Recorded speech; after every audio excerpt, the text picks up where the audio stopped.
Hello and welcome to the Racetech Euro V8 SuperCar series broadcasted by Apex Racing TV. My name is Sam Fitzpatrick and alongside me this evening is Marco Barboneer and we are here at an Aussie circuit. It's Phillip Highlands, of course, and we are here for two races, 20 minutes and 40 minutes for what I believe is round 4 of the season. And Marco so far have had a terrific season. This is a fantastic track to have these cars. I remember the race that we broadcast here 2 seasons ago in this series around this circuit was fantastic. I think we could well see the same today. Absolutely. Hello everyone. Hello Sam. Euro V8s and V8 supercars and Phillip Island, it's, two names that go together just like Chelsea beating Norwich in the Premier League. And today I think we are going to have more of the same. We had more of the same of the first earlier today, but now the racing takes place. You are right in remembering that meeting there, because that was, I think, one of the flagship meetings of this series, all jokes aside. And today we have a stunning entry of 32 cars. Hopefully they will all take the start. So far we have 28 drivers running around in qualifying, with some new names, some old names returning, and yeah, I mean, some very exciting races coming up. We have a massive amount of wind, 24 kilometers per hour, which is typical of this place, by the way. So this will prove to be another obstacle, and another tricky thing that these drivers will have to contend with on the way to victory in race 1 and race 2 with the reverse grid. Absolutely. I mean, 24 miles an hour wind, that could almost get a Ross Barkley shot on target. No, I don't think that would be enough, I'm sorry. Like, you need more. He wasn't great today. No, he's never good. He's terrible. He is shocking. He's one of those players that make me angry just at the thought of him. So, and the thought of him playing for Chelsea, even worse. So.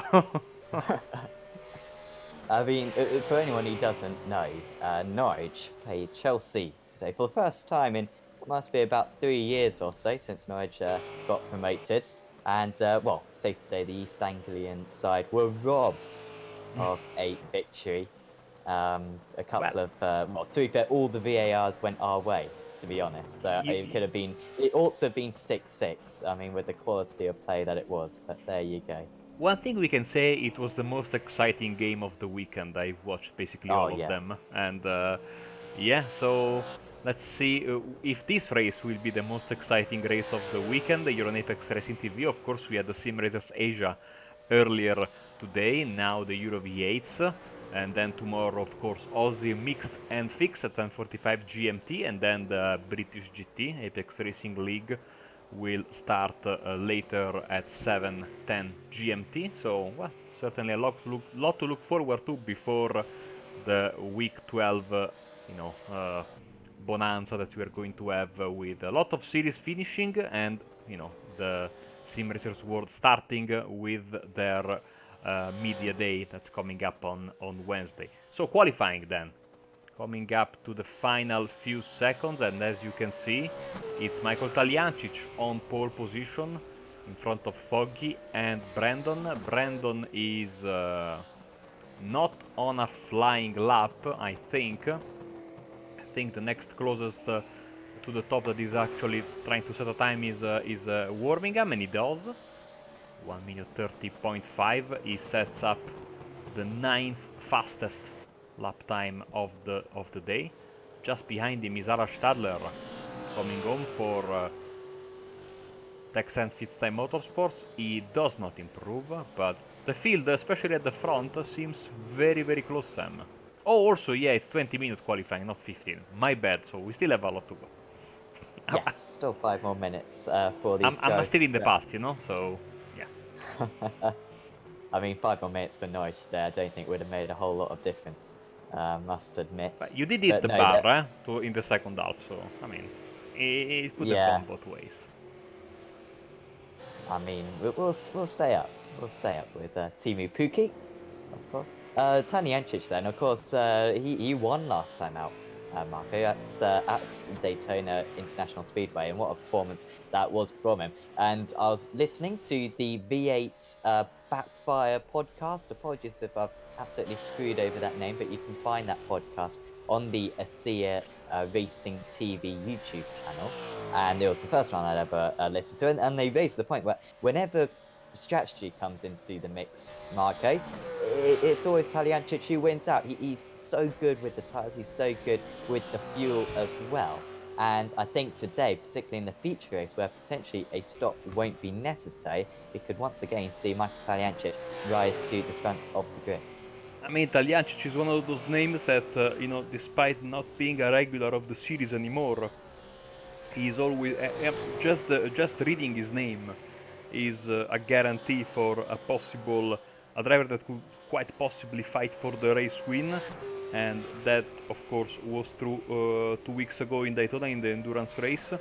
And seems like despite again not being a regular anymore, not missing a bit, because he is on provisional pole and looking to improve once again, as he is launching himself and starting. Well, let's go on board with him for a bit. Why not? Yeah, trying to tackle this long turn too. Ever so difficult in these cars. Maybe in high downforce cars, you got yeah, it's a little bit easier, but you just got to be patient, then get the power down. Don't want to pick up a 1x, so easy to do so around several of these corners. And then a big braking spot down here, of course, a place where I've seen so much action in MotoGP over the years. And just getting the car rotated well, there is Taliancic, not using much of the space on the outside, just trying to square off the corner, get the traction down as soon as possible. Such an important part of this car.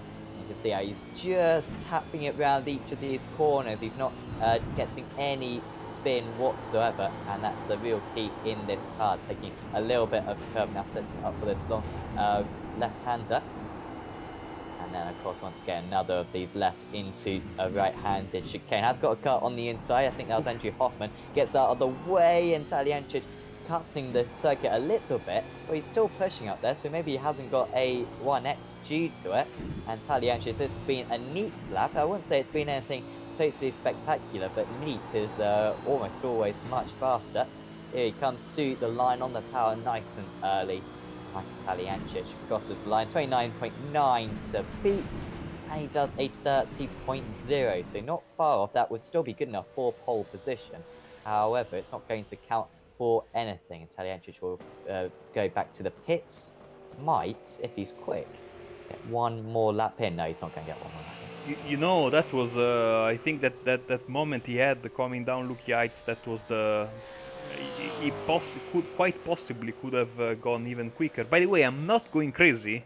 Qualifying is 15 minutes. They were setting up. I was talking now in the chat with Clyde Whiting, and he said that they were setting up 5 extra minutes for a parade lap, but that didn't work out in the end. So yeah, it's good to know that you are not going crazy. Even when you are. Now 30 years old like me, so a lot of the drivers I'm seeing liking to smash their cars today when they are out of, when their qualifying run is over. We've seen many, attempts at destroying their cars. These drivers ought to know they need them in place for the race. Speaking of returning drivers, a name we haven't heard in a while on Apex Racing TV. Steve Lavelli, you can remember it from the from the BSR GT series that we used to broadcast on Sundays, and still a member of XVR Racing, so very nice to have him. I don't know if he raced in the past in this series, but... I think he has done, yeah.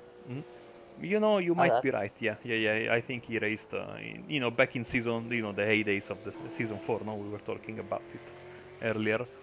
And also we have some new faces. Jess Coleman, for example, here in P26 right now. There are 3 Argentinian drivers. So one of them for high-speed team, Juan Mative, in P10. So great debut. Sebastian Sadowski also, and his teammate, driver who also raced, I think, in the Sao Paulo round Interlagos, Juan Pablo Tononi is also here. So nice to have him. And Jose Borges also is back, so I mean, very big grid today. Uh, and usually big grid equals big fun, and it's nice to see some of the new drivers like Mative already into the top 10 straight into his qualifying. So we shall see. Oh, and also, how can we forget? Even though he's not racing, he's not on the track right now. A certain Ryan Walker is getting his first taste of Euro V8's action tonight. Yes, we'll certainly be rooting for him. Always such a difficult car to debut in this. I mean, I don't think there's a harder car on all of iRacing to get into the mix. Maybe the MP4-30, the Formula One car, the McLaren Honda Formula One car from 2015. That'd be pretty difficult to get up to pace in, but this V8 supercar doesn't get much more difficult than this. Of course, I just remembered, Marco, you weren't at Daytona. I think you watched back some of the broadcast. But, of course, Hal Stadler went from 24th to 6th in that race, if I recall correctly. And just look at that flag man as well on the side of the circuit. I mean, he's really giving it some. However, if you're an acre away from the tarmac, probably not going to see you. So I would recommend he jumps up on that Melbourne Bridge and waves it up there instead. But well, not the lack of trying is he waving that checkered flag. So all the drivers, I believe, have crossed the line. The qualifying session will advance in just a few moments. And we'll find out what the grid is for this first race of the evening. Of course, 20 minutes, like I said earlier on, then we'll have a random reverse grid. We'll spin the wheel, and they're usually pretty big reverse grids as well. And yeah, reverse the grid for race 2, which will be double the length as well. Might even feature a pit stop as well, but we'll get to that when it comes to it. So, Michael Taliancic, is he the man in form perhaps? He's taken pole position, the only driver to set a lap under 90 seconds in length. He's on pole ahead of Nico Foggy in second. Johnny Brandon, his teammate, starts in third, ever so close between the XBR drivers as always. Chris Jackson, who has won 2 of these races. He's won 3 races in his V8 supercar career. 2 of them are on this track. Do not count him out by any means. Tony Kleesman starts on his tail, whereas George McClay rounding up the top 6. Those top 6 separated by 0.3 of a second. Then it's Victor Tanaka, Greg Carr, Hal Stadler, and Richard Warmian rounding up the top 10. Super competitive top 10, that is. Then it's Juan Matthew, Guy Croft, Anthony Woodward, Dave Jansen, Lane O'Connor, Steve Labelli, Sebastian Sadowski, good to see him in the series for the first time, Ryan Walker, Nikolai Bogotayev, Adam Delmont, Clyde Whiting, Juan Pablo Tononi, Bobby Charles, Ronald Moons, Jose Borges, Jess Coleman, Michael Frost, Ben Galight, Andrew Hoffman, and then the drivers who didn't set times and who will hopefully take part in this race were Ashley Beard, Peter Bingham, and Bill Switzer. So Taliancic then on the pole position, waiting for a few more drivers to get on the pole position, on the grid, including Taliancic. But yeah, I guess this isn't going to be an easy track to overtake, Marco. So if you're at the front, you've got quite a big advantage. Yeah, it's very tough to pass around here. You have to really work for your overtake, and of course, we've seen in real life. And oh, I just noticed for the first time that they scanned the Superbike paddock gate on the track. I mean, look at that. As a fan of Superbike racing, it was certainly a surprise to see it in a car racing game. Bikes confirmed. We'll see. Time to go racing.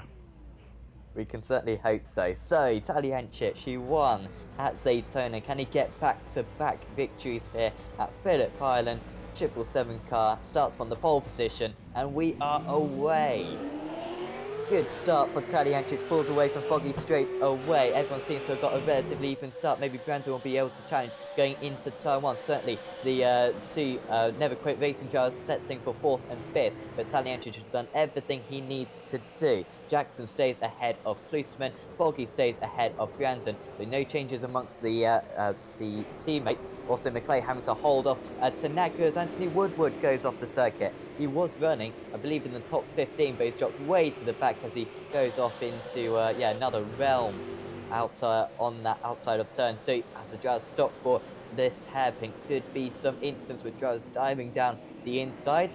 So far, they kept it quite clean. Brandon, though, trying to go up into second place. Brandon goes up into second place. He's past Nicole Foggy, and that is just the start he needed, his main championship rival, and he can now set his sights on the race leader.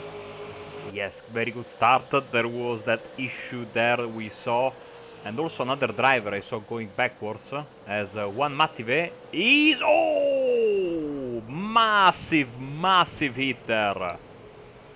Michael Frost is involved and I think Bengalite is involved as well. That was a massive hit.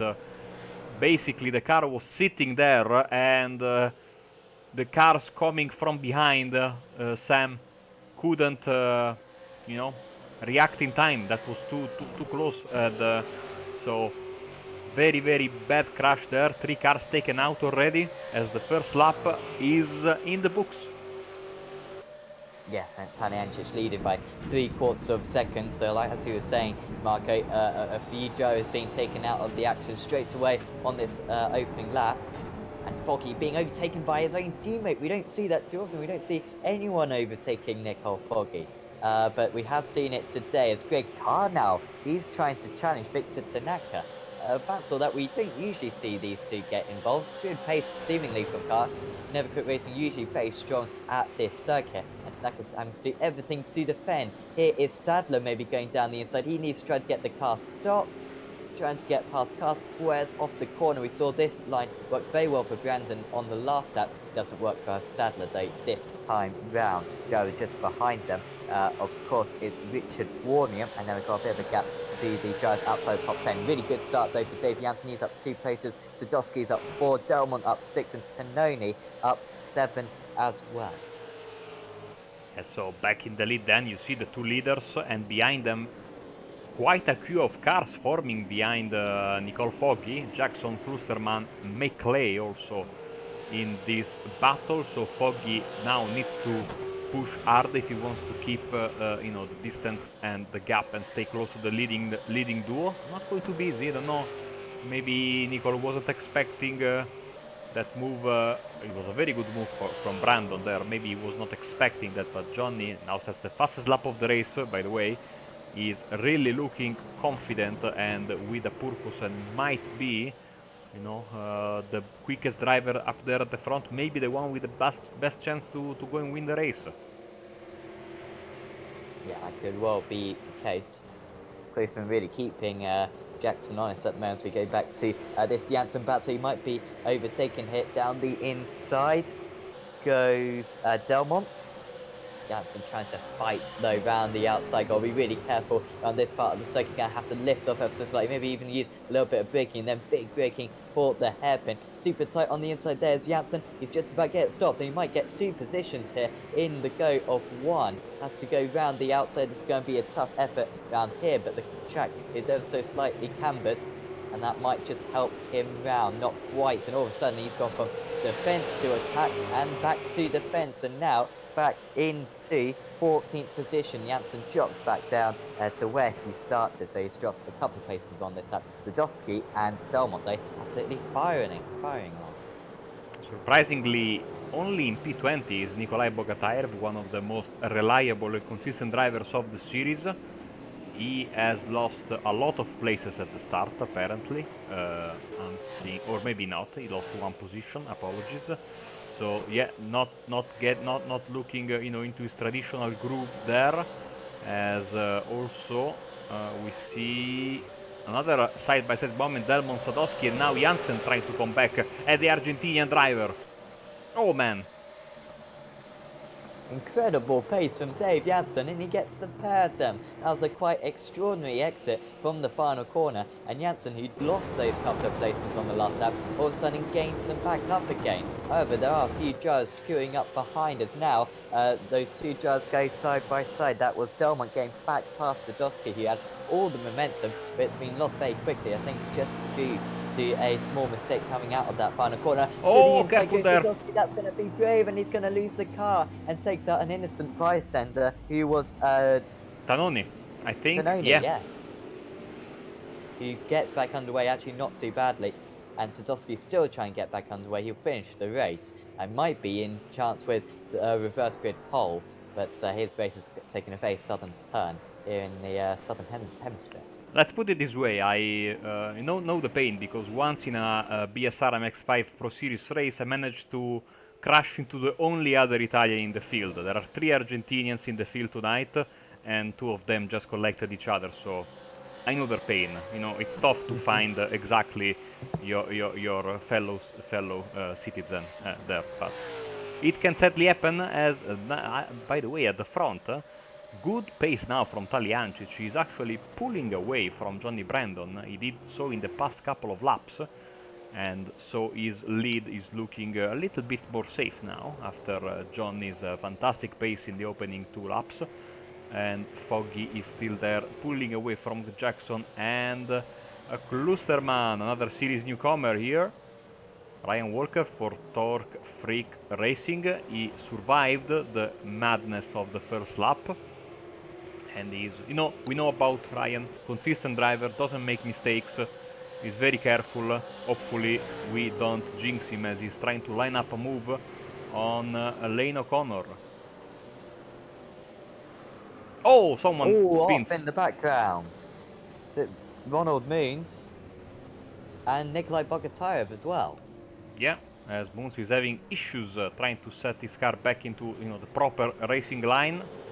It's very hard, when you go to the grass there to get it back in a proper position, because this grass is very slippery.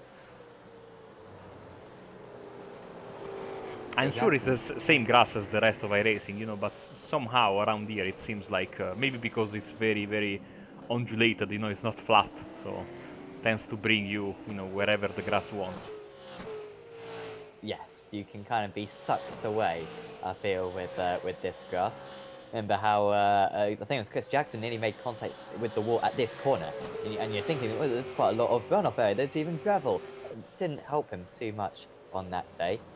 And yeah, very slippery, these surfaces on iRacing. And of course the track temperature as well, 29 degrees, so not too bad for these drivers. Could get much worse though in race 2, and it does get quite hot. Anyone who was watching the ILMS broadcast yesterday with 45 degrees track temperature will know how hot it can get in iRacing, and yeah, that can really suffer your tyres. As Clyde Whiting has a bit of an off. We haven't seen much of Whiting so far. He's dropped behind Bogotayev, and I think he might also drop behind Hoffman as well. Yeah, big off for Clyde. I think he went out he was fighting with Bill Zwitzer, his teammate. And yeah, we talked about that grass, and Clyde is, as the series organizer, gentle enough to, give us a demonstration of what that grass is capable of. Also, he's sporting some damage to the rear end of his car, so maybe he was hit or got, in a tangle with somebody in the previous laps. So, Taliancic and Brandon trading fastest laps. Now, the previous lap, Brandon was faster. Let's see this lap, as behind them, Foggy, Jackson and Klusterman still, bumper to bumper. 30.7 for Taliancic, 30.9. So, this time is Taliancic who is just a bit faster, as Klusterman might, probably on the radio with Jackson, we might see a switch between the two of them, because I think Klusterman is a bit quicker right now. Yeah, I think that might be the case. Klusterman, like I said, Jackson, ever so quick around this circuit, and I really do want him to win, not due to favouritism necessarily, but I'm a fan of stats. And if he could win his 3rd race out of 4 at this circuit, that would be quite spectacular. Maybe the reverse grid will be necessary for him to do that, because at the moment, yeah, you're absolutely right. Klusterman is looking more likely to get past him than he is to get past Boggy. Do usually work well as a team, do these couple of drivers. Have had contact before, but only in the media day at Montreal. That was the media day for season 6, I believe. That was quite a spectacular crash, I still remember it. It was. With that fondness. was a great race though. Yeah. Richard Warminger winning that day. And season 5 media day, apologies, I believe it was. Yeah, season 5, because yes. last season opener, oh, Ryan! Of the circuit is Ryan Walker, good and save. He's had a big contact. Yeah, good save, but he is able to only lose one position. Steve Lavelli there to profit, as these two guys, Jansen and Delmont, they have been fighting since the first lap. We are 10 minutes into the race. They have been able to pull away from the rest of the drivers around them, but still they have not been able to pull away from each other, and they are super close, fighting for P12. And of course every position matters, because who knows what the reverse grid will say at the end of this first race. And also we have another battle here. It's Carr and Stadler for the back end of the top 10, fighting for P8. And another nice battle. Carr, is a driver that has always been there. Stadler, of course, making the switch to Fifth Time Autosport this season. And certainly he has been one of the surprises in positive of season 6, and he is showing remarkable consistency in this opening of season 7 as well.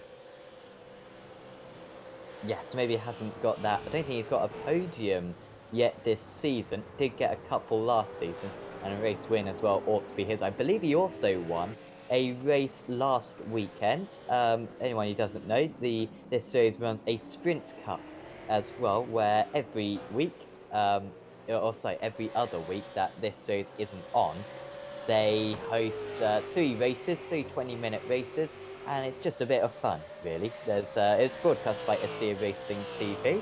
A bit of a shout out to them on their YouTube channel, and certainly do check that out. But yeah, they always race at the circuit they're about to visit in a week's time, and I believe Hal Stadler actually won. So if we do get a reverse grid, then he could be in very good form, as Tony Klusman will talk about him getting past Chris Jackson.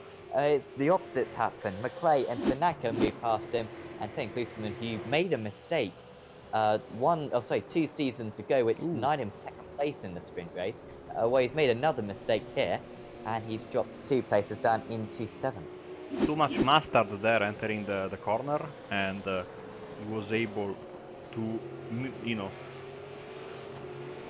not have too much, positions lost by that mistake, but still, he lost a couple there, and those are precious points he's wasting, and this promotes basically McClay, Tanaka in front of him, and now Klusterman will have only less than 7 minutes to try and make a move. He might have some help with McClay and Tanaka fighting it out. Tanaka, we haven't talked about him, but he is another one of those drivers that is there, always there, and looking to bring home another valuable bunch of points, as Stadler and Carr are still fighting. They were very close before we switched to Tony's mistake. It seems like Harald will have another go at his rival there into the first corner, even though smartly Carr is defending the inside.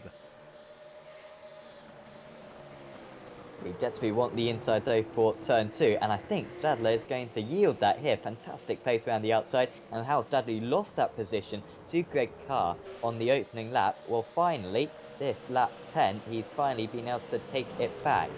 Walker's car is looking a little bit better now, and at least according to my screen, I'm not sure if that's actually correct. It's looking good. Oh, Foggy is wide!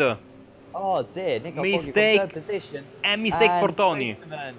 Oh, well, when the doors open, I mean, he's just opened another one, to be honest. There has Tony Klusman, and he can't take advantage of that mistake from Nick Foggy, but that does mean that Chris Jackson's up into 3rd position, McClay moves up into 4th, and Tanaka is 5th. So this is Foggy going wide. We should see Klusterman's car going wide in a second. There he is. Losing a bit of time once again. So Foggy, well, an uncharacteristic mistake. Chris Jackson is up in 3rd place. Johnny Brandon, of course, and Taliancic still 1st and 2nd, with 2 seconds between the pair of them. So this will become now, between Jackson, McClay and Tanaka, a very, very tasty fight for the final step of the podium, with Jackson, of course, being in the lead right now, but McClay and Tanaka, they have been very quiet so far, no mistakes, and now I think maybe they can even, have a little bit more left in reserve, with their tires. Maybe they can afford to push a bit more in this final 4 minutes and a half of the race. Yeah, if you got any more tyre life, gotta use it now. It's a real tough circuit on those front tyres, very much real front limited. Here comes Tanaka. You might have a go into the hairpin, but you can see Stadler just putting his car into the, McLeod putting his car into the perfect position, just down the middle. And this place, of course, famous for its motorcycles, and these things Oh! are a bit wide in the motorcycles. Tanaka gives a nudge, and I don't think that was necessarily a deliberate move there, just carried too much speed in and, well, did very well there, did George McClay to react. Didn't spin the car around, but Tanaka's looking really racy, and these two now dropping off Tanaka's teammate, Chris Jackson, and Nico Foggy within 1 second of these drugs. McClay's gonna, I think, take 4th place if he could. Right now would be a nice bunch of points for him.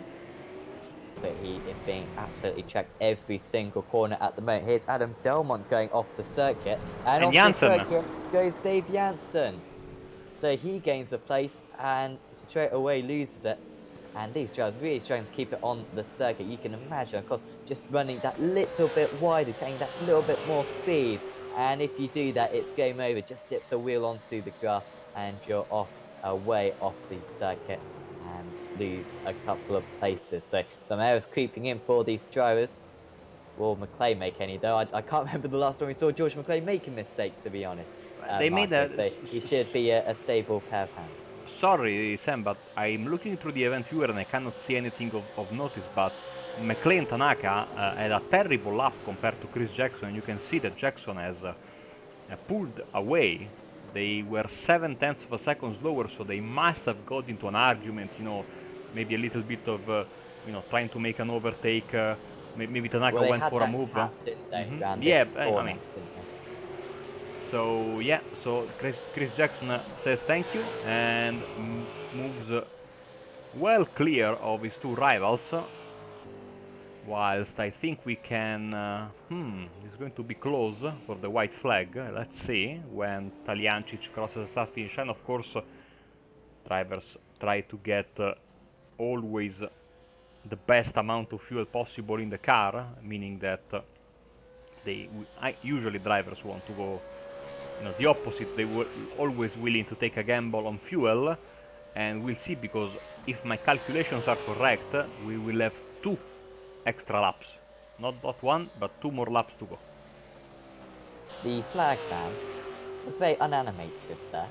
He was not waving that white flag, and trust me, if he was waving that white flag, we'd know he was waving that white flag. So I don't think this is going to be the last lap. You're absolutely right, Mark. We're going to have 2 more to go.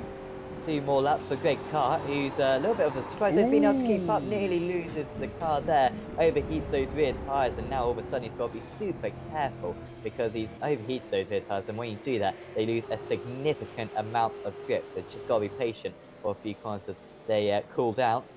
Still, McClay having to defend. You know that he could probably catch up to Chris Jackson just ahead, but he's constantly being having to look in the mirror. Oh, Victor Tanaka, who goes down the inside again. He didn't learn his lesson from making contact a couple of laps ago, and that's, he probably feels, is his best opportunity at making the move, or maybe he's just trying to intimidate the British driver ahead of him.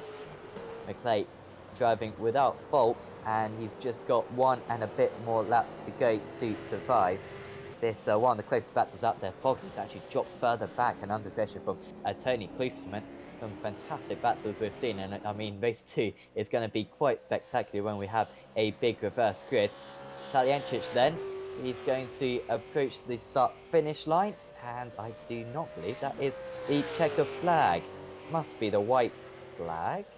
Yeah, the flagman is on a strike, probably. I support you, buddy. Whatever you do, let's strike together. As down the inside goes Tanaka. He's going to get McClay on the last lap of the race. Superb driving from the Never Quit Racing driver. And he moves up, so it's now a Never Quit Racing 3-4. And can Greg Carr as well make it a little bit better for that team as well, trying to get past another Pitstop Motorsport driver. But what a great move there from Tanaka, and I imagine McClay probably thought he was home and dry there, but wasn't to be.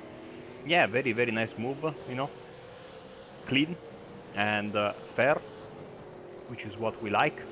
like I guess before. And let's see. I think we might see. Tony Cruiser was not a driver to take crazy gambles on the racetrack, but Nicole Foggy needs to be careful because if he makes a mistake, Tony will be there to pounce, even though we have just a few corners left, especially for the race leader. Here he comes. He should be around the final corner and about to take another race victory. Here he comes then. Taliancic hadn't won a race in this series for a couple of seasons. Well, guess what? He's won 2 in 2. Michael Taliancic wins race 1 at Phillip Island. And it was in comfortable fashion as well. Brandon finishes second, and it's Jackson who rounds out the podium. Tanaka, a terrific 4th place from 7th on the grid. I think he'll take that one. Good for his championship. And Nicole Foggy starts on the front row. He could finish 6th. And it was just one error, and also being overtaken by his teammate on the opening lap that cost him. But you can never count him out for the later races today. The rest of the drivers coming across the line. It was Stadler who beat Carr in the end, ahead of Warmingham as well. So tight bats amongst those drivers, but not too many overtakes in the end.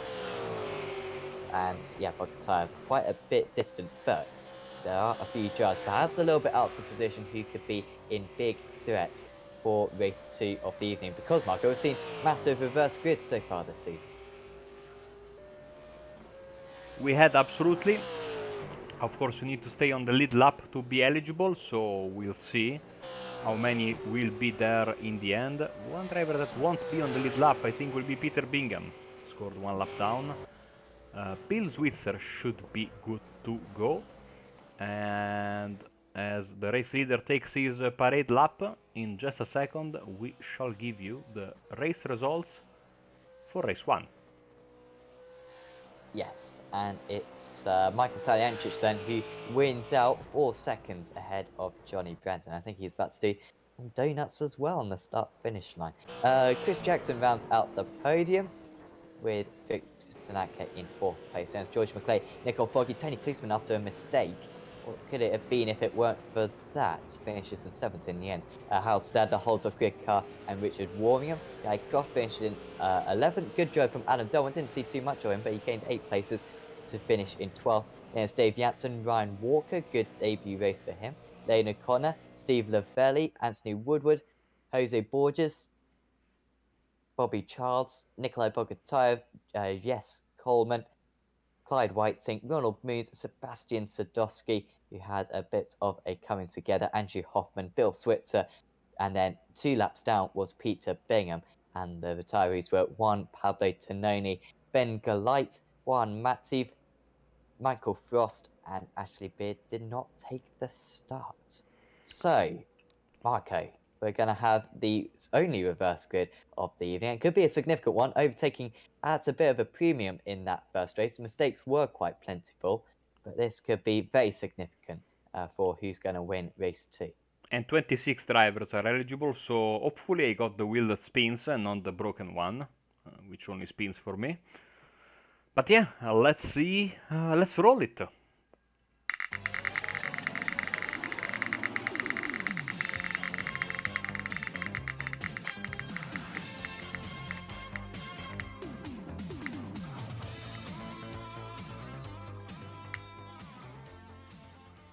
So it's 20 minus 2. So I hope that makes 18.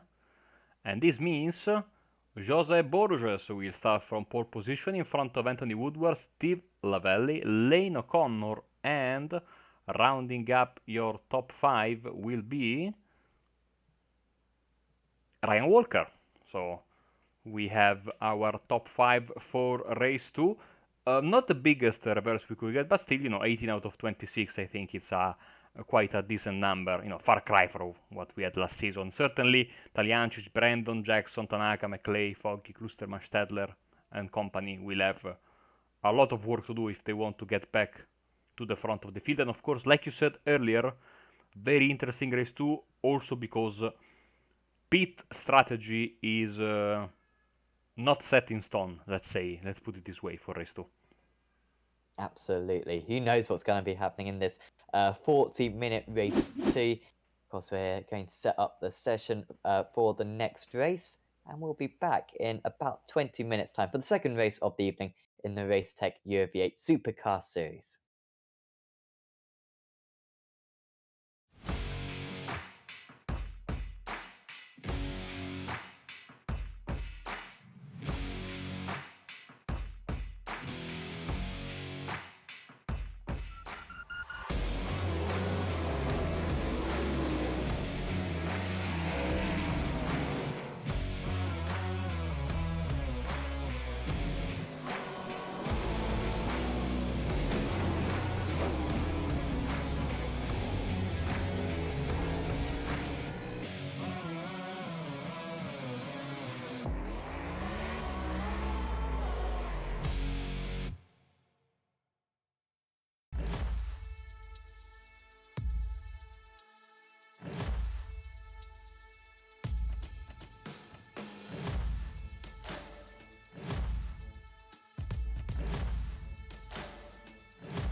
Growing up as a kid in Oklahoma, where I'm from, the Chili Bowl is the biggest race that we have.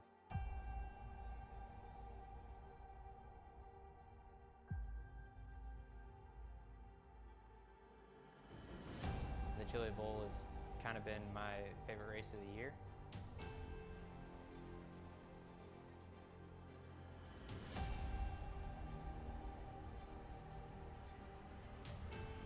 Growing up a dirt racer in Oklahoma, that's kind of the holy grail.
Growing up as a kid in Oklahoma, where I'm from, the Chili Bowl is the biggest race that we have.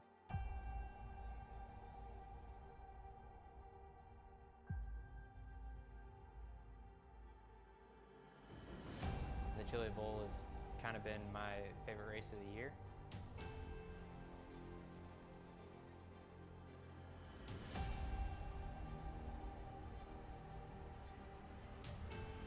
Growing up a dirt racer in Oklahoma, that's kind of the holy grail.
Welcome back to the Racetech UV8 Supercar Series live on Apex Racing TV. Once again, I am Sam Fitzpatrick, and once again, I'm joined alongside by Marco Barbanera. And Marco, we just witnessed a very interesting race. One wasn't the most thrilling. We had some nice battles up and down the order. But I think this race too is going to take it to a whole new level. A big reverse grid, 18 drivers reversed.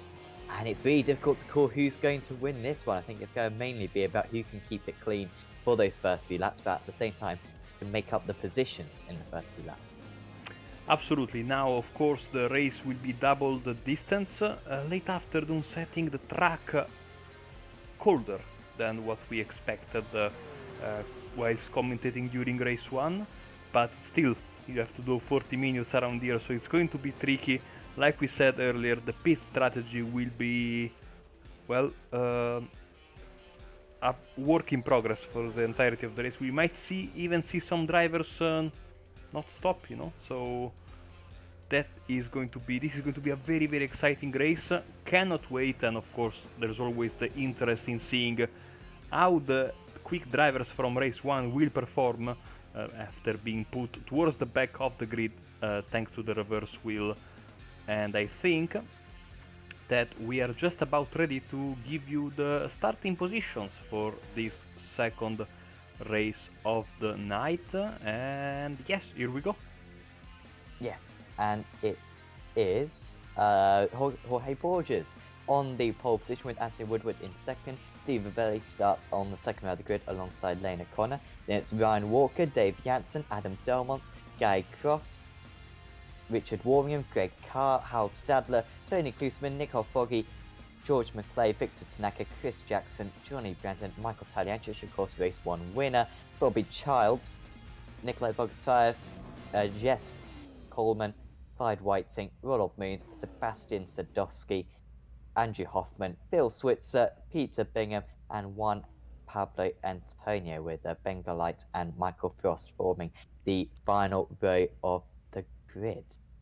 So here we go then for race 2 of the evening. 40 minutes, and as Marco was saying, we might even see a few non-stoppers. How long can Borges hang on to the lead? Car number 32 starts on the pole position.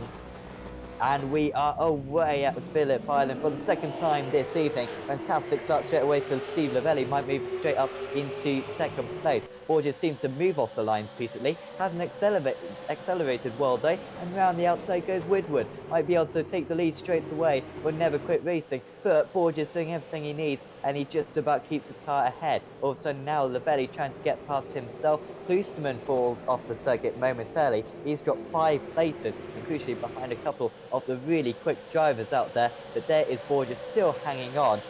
Just behind them, O'Connor's got ahead of Lavelli. Those two are teammates.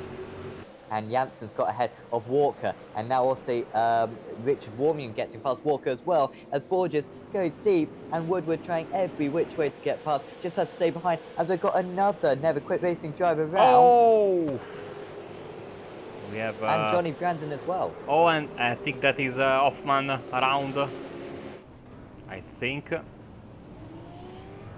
Yes, it was big mess there at the back of the field. As Gary Croft is also dropping. Oh! Big hit there for Gary Croft. And an XVR car. It's Johnny Brandon, I think. Yes, it's Johnny Brandon. Wow. So Brandon, I believe, had taken the lead of the championship going into this very race after that very good second place earlier on for him. But this mistake, or this incident, has too aggressive there from Johnny, and then he jumped almost over the car of his opponent there, and very hard into the fence. He will have to stop for a fast repair, and I think now he is forced to try and go for the no-stopper. Yes, he might be able to get to the end, as you say, Marco, but the track temperature decently cool, and the cooler it is gives these drivers much more difficulty getting to the end of the race with no stops. Of course, you carry that much more speed in these cooler conditions, and so it could jeopardize some of these drivers. Around the outside goes Dave Jansen there. He's had a very good start. He's up 3 places. Great to see Jansen. And more regular on the grid as Foggy goes off the circuit, and he's found the grass a couple of times today. Can he hold on to this position against the car number 12 of Tony Klusman? Yes, he can, and that could be very significant. So once again, Foggy makes a mistake at that hairpin, but Klusman cannot take advantage of it. And so far, it's Tanaka then, the leader out of the so-called quick guys. Brandon has stayed out though, and he will probably try to just nurse this market, probably to about lap 3 or 4, and then we'll be able to definitely go to the end of the race. Yeah, absolutely. He's probably also having to, serve a mechanical black flag, because that was a massive hit. As Ryan Walker, not scared to, bump fenders, wrap fenders with defending champion Nicole Foggy. Also, another XVR driver here. 2 XVR drivers, to be precise. Lane O'Connor and Richard Warmingham are side by side. Warmingham will take the inside into the first corner, as we have a new fastest lap of the race. And it's Chris Jackson, 30.7 as Borges for Phantom Sim Racing, still in the lead in front of Anthony Woodward for NQR, and another Phantom Sim Racing driver, Dave Jansen. Yeah, terrific driving from these guys at the moment. They're not making any mistakes. You can see they're almost pulling away. Unfortunately for them, Nicole Foggy is very quickly making up the positions already up to P8. Walker and Tanaka having a little bit of a battle out there. Tanaka finding it a little bit difficult to get past the Scots currently. I imagine that move will be made eventually. As, maybe, Tony with an issue, Tony Klusterman off the circuit. Yeah. losing positions, and Ryan Walker also losing positions, but back onto the racing surface with ease. Still, the quick guys, Sam, are having it tough tonight. Yeah, they're not making their way through as easy as we saw at Interlagos, for example, where they seem to gain 10 plus positions in just the first half lap. Yeah, you're absolutely right, Marky. Finding it a little bit more difficult. Froggy, the top of those drivers, but only up 5 places so far. Got a few more to gain, but crucially, he's only, I think, about 4 seconds off the race lead. Here he is, then. Nicole Froggy going past Steve Lavelli this time. Those two are teammates, and that could be a bit of a significance because, of course, he's also got Lane O'Connor as well up the road, who is his teammate, and of course, teammates will make that a little bit easier for him compared to maybe the Never Quit Racing drivers. Of course, there are some Never Quit Racing drivers as well near the front, so it might just counteract one another. Janssen then really was fast in the early stages, failed to really make too much progress in these last couple of laps, just cannot get this move done on the driver ahead. As down the inside, I think that's Richard Warmingham, a brilliant move into the hairpin, and he now moves up into 3rd place. Well, superb surprise move that was. Be nice move also. Tanaka getting past Lavelli at the same corner. Let's see where Tony Klusterman is in P15. And we also, let's see, where do we have... well, Clyde Whiting and Bingham are in the pits. I think Whiting is coming out right now. And mess here, Frost, Switzer, with issues, big issues. Johnny Brandon, I think, still waiting for his pit stop, and that car, I mean, is almost completely destroyed. I don't know how he's managing to run around with that, having hit the wall at such speed and such a bad angle. Chris Jackson is in as well, and so does Tony Klusterman. Wow, so clearly a tactic here from Never Quit Racing. They feel as though they can get to the end of the race from this point, and they do not want to have to overtake any more drivers. They were running in about 6th and 7th positions, I believe, were those two drivers, and it very much leaves Nicole Foggy with a little bit of a gap. Tanaka, though, another Never Quit Racing driver, did not come into the pits. So he was second, basically, out of the fast drivers, out of the top drivers. And so maybe Klusman and Jackson just feeling as though they're too far back in the field, too many drivers to overtake, and they're not going to go for it. Was there a little bit of contact just at the hairpin there? I thought there may have been, but seemingly everyone's got through there nice and cleanly still. Tanaka trying to get past and a bit of contact, and how much damage is that going to cause for him? Maybe a little bit of corner damage. Corner seems to have got away with it okay, and actually not too much damage in the end, but trying to go 3 wide, I think, right there. I don't know if you, for the same for you on your screen, but I saw basically O'Connor with 4 wheels off the ground after being hit, you know, basically the meat in the sandwich there. As Woodward trying to take the lead, failing to do so, but look at this train. We have, I would say, 6 cars possibly fighting for the race lead. Of course, that name there, Nicole Foggy, looming large, and already some traffic in front of them. How hard will Woodward make this for Foggy? He wants to help out his teammates of Tanaka and Jackson and Klusterman, but there's surely not too much defense he can put up. He's putting his car in the middle of the circuit, to be fair. Now, Foggy trying to carry a lot of speed around the outside. Car off the circuit. Was that Borges? No, it wasn't. It's a back marker. As round the outside there, I think Warmingham's gone off the circuit. And the Joey was running in 3rd place, who'd put himself in a fantastic position, perhaps to even win this race, has made a small mistake as the traffic maybe came across the circuit. And Warmingham drops back down to 8th place. I think he lost 5 places. Yeah, certainly when you have a car coming back on the track, you lose focus a bit. Janssen, it's Foggy. Sound. So the top of the top drivers, and he's been spun round there as Who was it who came across? Janssen and Foggy, they Janssen. touched. Let's see, Janssen losing the car. Wrong place, wrong time for Nicole Foggy. Hit on the side. Well, this race is certainly proving to be very, very tough for the championship contenders. Sam, they are almost universally running into trouble. And you know, after almost 10 minutes, which is strange for a reverse grid race in any series, top two are still the same, Borges and Woodward, and they are having a fantastic time there at the front. Anyone who comes close to them seems to be running into some sort of issues. Now let's see, Tanaka is fencing his chances. Yep, so he's perhaps the favourite for this race now. Also, oh Oh, man. Wow, I mean, that could have been barriers. He had a clear sight of them, was almost staying straight at them for a moment there. It was Victor Tanaka. Very fortunate to get away with that. He is up into third position, up 12 places. And we start George McClay, we haven't talked about him too much, but he's been keeping it very clean. He's up in 5th place. He's maybe going to try to go for 4th straight away here. Looks to the inside, makes his intentions known. And big credit there to Adam Delmont, giving plenty of space on the inside. Warmium still there or thereabouts, trying to get involved. And oh, son, actually, it's Delmont coming back. It excites iRacing guy, gets past the Pitstone Motorsport driver and back into that place as Borges comes under more pressure from Anthony Woodward. I mean, we talked about the previous rounds around Phillip Island, always exciting. This year, no exception. And now Borges will have another NQR car looming large in his rearview mirrors. As you can see, Tanaka, as per usual, putting on a show.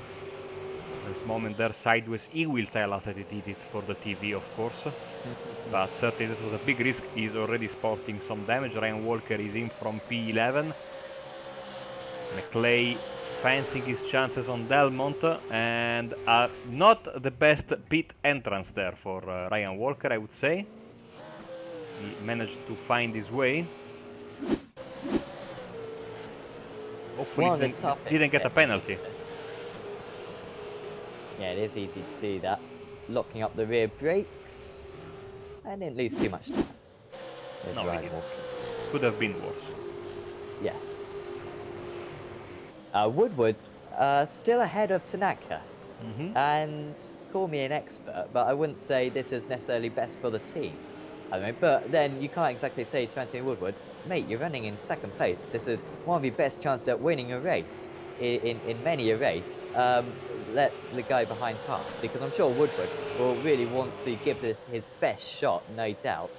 And if he can get past Borges, he may even be able to pull away out in the lead. But Tanaka definitely is the fastest driver out of these two, and he's finding it very difficult to get past. It's just a matter of time till he does get past. Woodward goes defensive and almost accidentally overtakes Borges, who's really not strong in that hairpin one bit. He seems to be slow on the brakes, doesn't carry much speed through, and then slow on the exit as well. As down the inside goes Tanaka. I think this is going to be the change for 2nd and 3rd places. Tanaka up into 2nd, and he's only got one more car to overtake before he takes the lead of this race. Yes, and finally Tanaka making the move. It wasn't easy, but that's how we like it, as behind them you see McClay sending it on the inside of Adam Delmont, who is having a fantastic couple of races.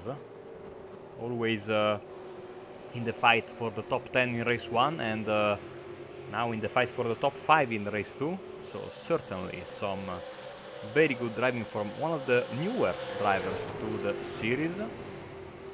Now the big moment, of course, when you are side by side entering the hairpin, a lot of things can go wrong. Seems like McClay is able to complete the pass. You can see all the cars, you know, at the minimum you are sideways when you come out of that hairpin. And like we saw earlier with Dave Janssen, sometimes you can lose the car, and then of course if you have drivers running around you, it's bad news for everyone. Johnny Brandon did come into the pits eventually. He's just set the fastest lap of the race. That last lap, he was over 1 second faster than this man that we're looking back on, Victor Tanaka. And so those early pit stops could work out for some of the drivers. However, he is miles behind Tony Klusman, and Chris Jackson is Johnny Brandon. So I don't think that's really works out too well for him. But those two Never Quit Racing drivers may have to save a bit of fuel as the race progresses. It is Tanaka though. He needs to make this move ASAP. Jose Borges doesn't really have any interest whatsoever, seeing that he's racing for Phantom Sim Racing. Going to the inside there is Tanaka. Not usually reckless, aggressive, but very rarely gets caught up in accidents. He's going to have to go the long way round, putting a lot of faith in the driver on the inside because they can almost make contact just like we saw there. And credit to the PSR racing driver of Jose Borges doing a terrific job at defending. Here comes Tanaka again though, down the inside. Borges might have the better line for the hairpin, but it's enough for Tanaka to take the lead. And that could be a very pivotal move. Now he needs to put in some very good lap times so that he doesn't get undercut by his teammates as Warmingham goes off again. And the driver, who's usually so consistent, has made a couple of mistakes in this race, and it's really cost him dearly. It has, and going back to Tanaka, great move there. But yeah, man, that hairpin is really will be, the new enemy, public enemy #1 for a lot of these drivers who are struggling mightily. Woodward still trying to get past Borges. Now this is for second place, of course, but still, despite that creative line that Jose is running at the hairpin there, not able to make the move. Now needs to look in his mirrors because here comes George McClay, and certainly McClay will want to make this move because behind him Delmont and Taliancic are coming. Situation still a bit fluid because of the pit stop situation, and we don't know if all the drivers, like there's been big speculation before the race as to whether Michael Taliancic, he has been pointed out by the other drivers as the guy who will not stop. As McClay with a very clever bump and run, slight bump, it worked. Ooh, moment there for and Woodward, and Delmont goes through as well. So yeah, people saying that Taliancic will not stop. Oh, Delmont! Little bit of contact there. Delmont is going through the grass and losing another position. Meanwhile, here comes McClay for second place. Making very quick work all of a sudden is George McClay, and yeah, he is up in second place, only 2 seconds behind Victor Tanaka as well, so he hasn't lost too much time. See Taliancic, who we've barely talked about, apart from maybe his strategic calls, but he is up 13 places, Michael Taliancic, the second highest gainer out there on circuit. Joint second, Bengal Light as well, so 29th, up in 16th places. Bengal Light, so having a nice run. Of course, there has been a few issues for several drivers, a few retirees already in this race as well. But now we, for at least the top two, very much starting their second part of this race. The first part was all about making up the moves. It was inevitable that they were going to get up to the front, and now it's much more of a conventional race. And we kind of got two different races going on. We've got Tanaka, McClay, and Taliancic all not pitting until much later on in the race. They're going as fast as they possibly can, but then you've also got Klusman, Jackson, and Brandon all pitting earlier and could do the undercut for them. So it's not just who you're seeing, you're having a few races with drivers who you can't visibly see at this point in the race. Let's keep an eye on the sector times. First sector, Tanaka 1/10 faster than McClay. 28.9 was the sector time for Tanaka in that first sector. Only 3 sectors, so they all fit very nicely in the graphics. Oh no, Jose Borges ruining all his good work with a mistake and dropping down to P5 and possibly P6 as here comes Delmont round the outside. Brave move, it works. At the same time, Taliancic goes past Woodward, all happening at the same time. Meantime, at the front you see almost virtually identical lap times between Tanaka and McClay, as Tanaka gets his personal best in Sector 2, and let's see now Sector 3 as he comes round the start-finish line. He's looking... Oh man! I saw him basically into the pit wall. I don't know about you, man, but that was scary, and you see that mistake? McLeay gains just a little bit over his rival there. What a crazy moment. But we expect nothing less by Victor, of course. You know, every round he has something for us. That was a bit too much, I have to say. Yeah, trying to get the power down. Seemingly not fuel saving too much, is he? It was interesting earlier on in the season at Interlagos, the last sprint and feature race we had. And it was Tanaka winning that day as well, and he planned to pit 1 lap before the end of the race. But there was his almost big accident. But he kind of got to that point and he saw the white flag because there was the white flag by about 5 seconds. Otherwise, there would have been 2 extra laps. And he kind of thought, well, I'll give it a go. And he was pretty much spluttering across the line, just about beat Johnny Brandon that day by about half a tenth of a second across the line. And well, I wonder if he's going to do the same thing. But at Interlagos, he was not fuel saving one bit, and he pretty much got to the end of the race. Are we going to see the same thing today? Or do you need to do a little bit of fuel saving? Seemingly, McLeay and Taliancic are keeping up with him at the moment. Don't seem to be doing too much of that either. There was the Lavelli battle with Borges and Stadler and Delmont, as well as Tanaka is into the pits. And so I was really raising the question there, is he going to pit or not? He is going to pit, but that seems odd, Marco, to me at least. He's cleared all the traffic, he had some clear air, and he's waved it goodbye. Yeah, and is he on the jacks? I don't... Yes. Yes, he is. And out of the pit he goes, so he will have to work his way through traffic, that's for sure. He's ahead of Jackson though. Issue for Tony Gleesman's miles ahead, and Jackson's got ahead as well. Yeah. There is Gleesman's not too far ahead, maybe 5 seconds ahead or so. But that's not worked out then for Victor Tanaka really, Marco. But guess he'll have fresher tyres now. Yeah, he will. Look at this fight here. We have Ryan Walker, Ronald Moons and Steve Lavelli, all 3 of them fighting for P14. Johnny Brandon is not that far away. He's got his fast repair, like you said earlier, trying to get as many positions as possible. Certainly not the race he was looking for. And a retirement for Nicole Foggy. It's official, he is out of the race. With issues for Brandon and Foggy, could see this championship open up a little bit. They have been the top 2 drivers from the very first race of the season at Interlagos. So ever so strong. There's McLeay comes, Stadler comes into the pits. Apologies. Getting the Tech Sense pit style motorsport drivers muddled around quite a bit today. O'Connor also into the pits. So that means, of course, McLeay leads, Taliancic second, and Delmont is in third. Coleman also into the pits. Yes. See if any other driver decides to come in. Let's see also who has already pitted, because that is also an important question. And still to pit is Ronald Moons and Ben Gleit. So we have to keep an eye on these 2 drivers here.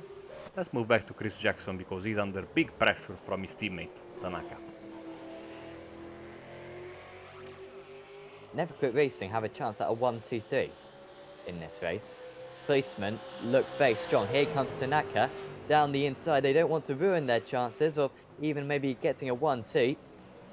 Jackson deep on the brakes. They may well be chatting to one another as this battling is going on. Good defense there from Chris Jackson. He really is an expert of this circuit. And Tanaka can't get past. But he seems really quick, Marco. And I think if he can get past Jackson now, he'll be able to catch and pass Policeman up the road. But it's so difficult to overtake it. 10 minutes behind Jackson, his chances at the race win might be over. Yeah, absolutely. But, you know, I like the way they are making it in, especially all the race contenders for NQR. They are free to race with each other. They are having big fights, you know. And, you know, the best... Oh, wow. Tanaka. Oh, spinning okay. round. You see? Couple of bits of contact. That's what I was getting at. I mean, I don't know if it's the best thing possible to maximize the chances of the team, but it's certainly the best for the show. And Tanaka not afraid to put a little bit of bumper to his teammate. getting the move done. Up to P7 he goes, as let's keep an eye on other lap times of drivers coming through. McClay 30.9, Taliancic 30.8, 31.1, 31.8 sorry for Delmont, 32.1 for Borges, and 31.6 for Wormingham. The top 5 yet to pit. McClay and Taliancic are going to be very fast at the end of this race, if they pit at all, of course. Certainly, if they keep up this pace, they're not going to be caught by the end of the event. Is off the circuit, goes skating off the circuit, in fact, was the driver behind Ben Galite. Bill Switzer just had a bit of an off. Bangalite has already Big pitted, fat guy. I'm seeing. No, he's yet to pit, sorry, and props to him. I mean, he's going on with a car that I have no idea how it is possible that it's still going, but it's still going, as you can see right now. So, good for him. Maybe time to get that faster pair and push like crazy towards the end of the race, as this lap it was quicker for McClay than for Taya. Of course, I don't know if you noticed in the the viewers that were watching the British GT broadcast last week, when my computer had a little bit of a moment. We had cars with 2 wheels running around. Oh, mistake from Borges, and he goes off and loses 1 place. We had cars with 2 wheels running around, no hood, no rear wing, completely smashed because my CPU had a little bit of a moment and couldn't keep up with the calculations because of a mistake I made. And yeah, it was quite astonishing to see that. So Tanaka, fastest lap of the race, 30.02 by the way. Yes, it was quite an inconvenience to me because I made a highlights video of that. And unfortunately, there's not really any way of editing it out. I could have painted frame by frame what I think the cars looked like. I mean, I'm saying I could have done that. I don't think it would have looked the best. No, otherwise, very good highlights video. Check out our social media platforms for that to be posted tomorrow. Of course, check out the Apex Racing League British GT Championship tomorrow evening. Back to that battle, that was Stadler, and McClay comes into the pits then from second place, so pretty much halving it. You know, we're 26 minutes into this race or so. So, going to be very quick now as McClay, but it's going to come out behind the likes of Jackson, I assume. Wormingham and Borges are also in. Here comes Klusterman on the start-finish straight, as McClay is back moving. That car in front of him, I think, There's a back marker. is a back marker, thank you, yeah. Tanaka, fastest lap of the race. And here comes McClay, so behind Tanaka and Jackson, in front of Stadler, Woodward, Walker, and company. So we'll have Now to then, pass yeah. Chris Jackson first. Yes. Tanaka's looking good at the moment. He's 4 seconds behind Klusman, and on that last lap he was 0.8 of a second faster. So he should be able to catch up to Klusman, and it is looking very strong for him to take his, I believe, which would only be his second race victory of the season, but it might even be enough to take him to the lead of the championship as well.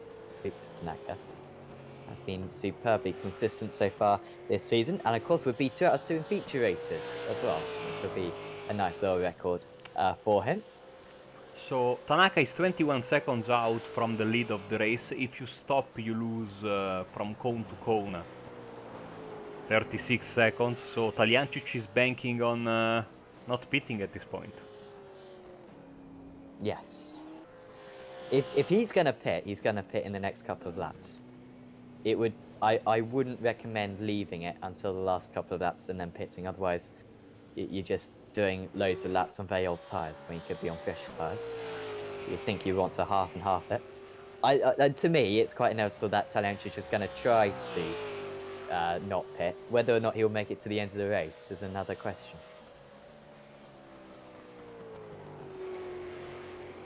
But his lap times are so strong. I mean, he was 0.3 of a second slower than Tony Klusman on that last lap, who I can guarantee you is pushing as hard as he possibly can. They've got to be careful as these Never Quit Racing drivers, because if Taliancic doesn't pit, they've got to make sure that they have time to catch him up by the end of the race, and fighting will not help their cause. Steve Lavelli having a nice battle with Ryan Walker currently. These drivers have pitted actually, so this is legitimate where they are at the moment. And they are having very good runs. Of Adam course, that's a Delmont little bit further up the field. with Delmont a has very long pitted stop, well. 55 seconds.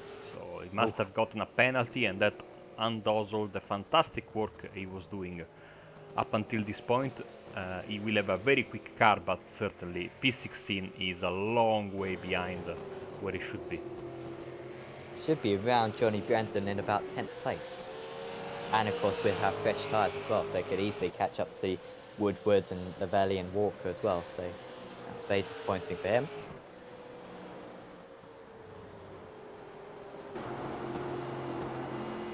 So Sam, we enter the final 10 minutes of the race. I think this will be more or less the deadline for any crazy move, because if drivers don't pit now, I think the window is about to close basically. And speaking of, I mean, only 2 drivers have to stop.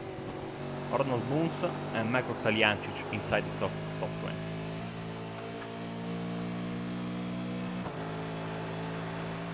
Yes, they're leaving it late, if they will pit at all. He means up 11 places from his start.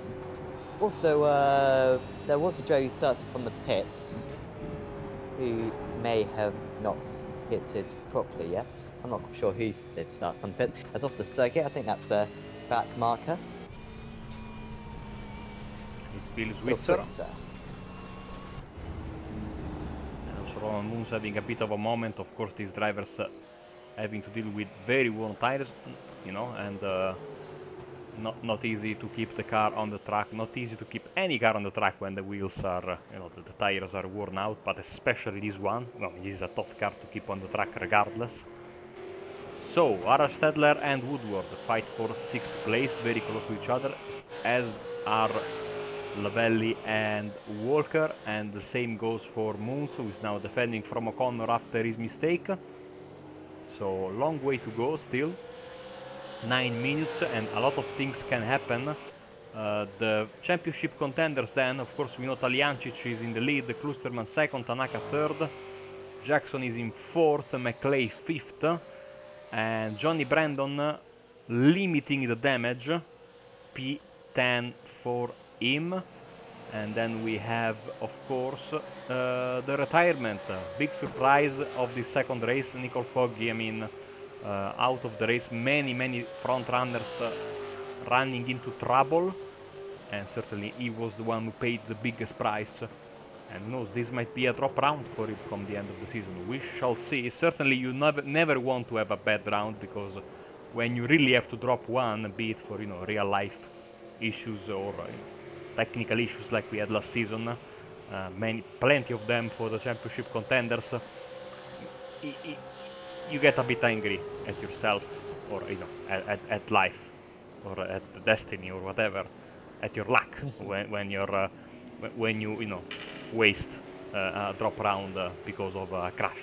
And well, certainly for Nicole, 2 weeks to think about what could have gone better in this round, as Ronald Moons gets passed by Lane O'Connor, who is up to P12. And back at the front, Taliancic 31.2, still keeps going. I don't think he's going to stop. Certainly Tanaka here looking like he will try and put a move on Klusterman as soon as he can. 30.8 for Klusterman, 30.1 for Tanaka. So Tanaka is coming. I don't think Tony will put too much resistance on his teammate there. Really does raise the question with how well Tanaka is driving at the moment. If we have another different champion, because we had Kloosman, who's the only double champion in this series. And then we also had Taliancic in Season 3, Evdoka Season 4, Brandon Season 5, and Nicole Foggy in Season 6. Could Tanaka be added to that list? He is looking very strong at the moment, and I mean, this second race victory would be very good for him. Of the second race victory of the season, of course. And of course, got Jackson holding off McClay. McClay on much fresher tyres. He came into the pits 13 laps later. and I don't drive this car enough, I must confess, to claim how much time that is giving McClay, but it must be around a second a lap or so, and he's certainly using it at the moment. Jackson goes defensive, has already been overtaken by a couple of his teammates, Klosterman earlier on, along with Tanaka as well.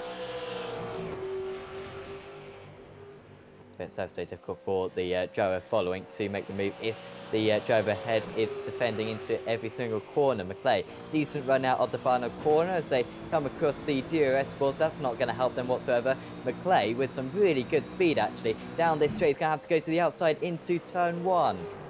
Jackson trying to hold off McClay as much as possible. He's almost off the circuit, down the inside into turn 2. And I think Jackson's left enough of a gap open. McClay runs a little bit wide. Jackson has to back out of it. Hopefully he hasn't got any steering damage. Doesn't seem to. And McClay then moves up into 4th place. As Johnny Brandon is making some moves, passing Lavelli, Wormingham and Walker. I saw Ryan Walker go very slow coming out of the corner, but first, let's see a replay of that move, if I can find it, which is going to be tough, because everything is happening. There's a superb move from McClay, of course. Just keeping a little bit of his car, and good driving there from Jackson as well. McClay a little bit deep, perhaps here, but you can see, you know, he's still not even checked out the middle of the circuit there. Jackson just being forced out. Ryan Walker also with a little bit of an issue, I think. He's dropped down into 11th place. And so as we are getting towards the final 4 minutes and change of this race, I think it's safe to say Taliancic will not stop. The gap, let's see the gap, is 14 seconds, Tanaka. Oh, Tanaka. How did Klosterman hold on to that? I mean, holding on for dear life. Tanaka now has to make the move because 14 seconds the gap. He needs to have clean air if he wants to push hard, but I don't think it's going to be enough unless the tires of Taliancic's car drop like it's 2011, and you know, don't think that's going to happen. Klosterman still holding on. No team orders in NQR, we have seen it today already, and this is proving to be true. Now we know, of course, that Klosterman will not force the issue. Oh, he's running a little bit wide. There's Klosterman. Here comes Tanaka. Round the outside. Can Klosterman hold him off? Yes, he can. No way through. You shall not pass. This is where Tanaka got past Jackson. He kind of caught him a little bit unawares by just popping his car down the inside. No way of getting past Klosterman through that part of the circuit. Also, yeah, it's down to 1/10 of a second. They got a bit of traffic just ahead. Klosterman knows what he has to do. He knows he has to square off that final corner, get the perfect launch. Now he gets the slipstream from the back marker. That's going to help him a bit. He's pulling away from Tanaka, if anything, and that should be safe going into turn 1 as they move on to lap 25 of this race. We've got maybe 2 more laps to go, and Taliancic still doesn't pit. Klosterman isn't liking turn 1. He's gone wide again. Tanaka just so much further to drive though, but this time he's got the cutback on Klosterman. Usually we see drivers on the outside in this situation backing out of it. I hasten to think that the Canadian will stick with it, and yes, that is what he does, inside into the hairpin for Tony Klosterman. And Victor Tanaka, well, he's taken a lap so far of trying to get for a move done, and still he hasn't found a way past. Klosterman doing everything perfectly.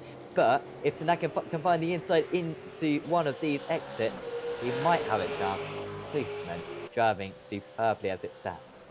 Taliancic lapping faster than Klosterman and only slightly slower than Tanaka this past lap, so strategy working out perfectly for the race leader, who's about to win 3 in a row after not winning, like you said earlier, for quite a while. And of course, one of these 3 is a big one, the big Enduro in Daytona 2 weeks ago, so certainly getting a bunch of points. And having a fantastic comeback season is Taliancic, as we are, I think, having this lap and one more. Oh! Oh, was that in the pit wall? Not quite sure. Schumacher, Barrichello almost. Tanaka's backed out of it. Has he got significant damage? I think he does. Yes, he does. He's going to have to limp round with almost 3 wheels on his wagon. And Tanaka, well, don't know if maybe that was something that Klusman did or whether it was over-aggressive from Tanaka. But he may as well just thrown a podium away in pursuit of second place. This is how it happens. Maybe we can get a better replay. There we go. So going to the side of Klusman, who... Oh, well... I don't know about you, Mark. I thought that Klusman just came over a little bit too much. I think that was just under a V8 Supercar's width. Although, actually, they didn't make contact, did they? Oh, No. difficult to tell. And you know, especially if you don't have triples or VR. We know that Tony's got virtual reality. I don't know about Victor. So maybe it was easier for Klusterman to judge the distance, the gap between the cars, and not for Victor. We know that Tony is like one of the cleanest drivers you could find in all of sim racing, so certainly nothing malicious about that. But scary moment nonetheless, as the white flag is in the air. Sale la Blanca for the final time tonight here in Phillip Island, as the sun is beautifully setting behind the horizon. And Klusman. pass, I think, made team order or gentleman order or out of fuel. You decide. He's got to be out of fuel. Oh, Tony Klusman. He was on course for second place, maybe even first if something happened to Talyancic. We thought it was Talyancic who was going to have the fuel issues, not Klusman. And he's dropped down to 4th place. Can he possibly get it home? Well, it seemed like he wants to let past Tanaka. But then for some reason let McClay past as well. Now he's back to pushing hard. Hopefully Tony comes in for an interview so we can ask him about that. And hopefully Talyancic comes in for an interview as well, because he has been faultless today and played the strategy card. You know, for once the predictions were right, and even though almost everyone knew about his strategy, he was able to pull it off in race 2. No stopper, and that is his trademark really, Sam, and about to get another race victory, 3 in a row. Yes, 25 drivers pitted. He was the one that didn't. Michael Talyancic, it's worked for him. 3 out of 3. But Michael Talyancic, he wins at Phillip Island race 2. And what a big win that could be. And with the issues for his fellow championship rivals, that could really put him perhaps even to the summit. Victor Tanaka finishes in 2nd place despite damage. McClay will pick up some strong points today. Klusman finishes in 4th, and well, it really should have been 3rd place, but we'll have to have a chat with him later on about letting McClay past. Certainly, letting Tanaka pass was much more understandable. Here is Delmont fighting away. It looks like Brandon's got Wardwood right at the end of the race, so he finishes in 7th place. Delmont desperately trying to get past Jose Borges, who started on the pole position. A couple of offs for Borges, but this would still be a nice points haul for him. Nice results. He's going to approach the line, and he will beat Delmont across in 13th place. So, Marco, what an incredible race. Once again, we saw a race of strategy at Daytona 2 weeks ago, and we've seen a race of strategy again in this, and no one else tried the zero stopper. No one. And yet Michael Talyancic wins by over 15 seconds. I mean, as a commentator, as an armchair expert, well, looked a bit obvious, didn't it? Yes, but you know, no one had the answer, and that's usually the key to winning these races. As you see, very big sportsmanship moment with Andrew Hoffman pushing Nikolai Bogatairev. Now I think the road is going down the hill, and Bogatairev will enter the pits and cross the start-finish line from there, decisively out of fuel. But great move there. That really shows, you know, the how close is this series in terms of, you know, the community that this series has. So, going back to our race winner from today, as my voice is going away, uh, it's certainly, again, I think the biggest indicator of how dominant you are is when everyone knows what you're going to do and you still are able to pull it off flawlessly and, have uh, the result at the end of the day as we enjoy this beautiful sunset. I think also Sam in his computer is able to enjoy this, have an idea of this picturesque sunset and of Phillip Island. Sam, I think that we can go through the race results for race 2 and then get ready for some interviews. Yes, and just as a little bit of a side note there, I was extremely excited for a second there because Nikolai Bogotayev literally crossed the line with 3 seconds to go until his time would have expired, and so I was really rooting for him there. Finished 2 minutes 14 off the lead, by the way, Nikolai Bogotayev. I will get onto that in a second because right at the front of the field was Michael Taliancic. He wins out by 17 seconds ahead of Victor Tanaka. You seem to get his car in the lead out of the top drivers, but had to make a pit stop. And maybe that was the difference between him and the driver in first place. George McClay, another strong podium for him. We haven't really talked about him that much, but that's a couple of really strong results. I think that's a third and fourth today. Tony Klosterman, what could have been for him? Well, maybe he could have got a podium, but to be fair, I think that move maybe pulled on Tanaka was a bit over aggressive. Very gentlemanly of him to give it up. Chris Jackson didn't have a win today, but still one of his better weekends of the season, finishing in fifth. Hal Stadler finishes in sixth place with Johnny Brandon in seventh. There's Anthony Woodward, Richard Warmium, and Steve Lavelli rounding out the top 10. Ryan Walker, fantastic debut race for him, finishing in 11th in that one. I believe he finished 13th in race 1 as well. Lena Cornett finishes in 12th, and there's Jose Borges, Adam Delmont, Bobby Childs, Greg Carr, Guy Croft, Yes Coleman. Nikolai Bogotayev was the last driver on the lead lap. And then one up down was Ben Galight, Ronald Means, Clyde Whiting, Bill Switzer, Andrew Hoffman. 2 laps down was Peter Bingham. And then the retirees were Sebastian Sadowski, Nicole Foggy, Juan Pablo Tononi, Dave Janssen, and Michael Frost. 30 drivers took the grid in that race two. About 32 drivers took part in race 1. A terrific turnout in the UAV8 Supercar series, of course, sponsored by Racetech. So, I mean, who are we going to have a chat with? I Yeah, wonder.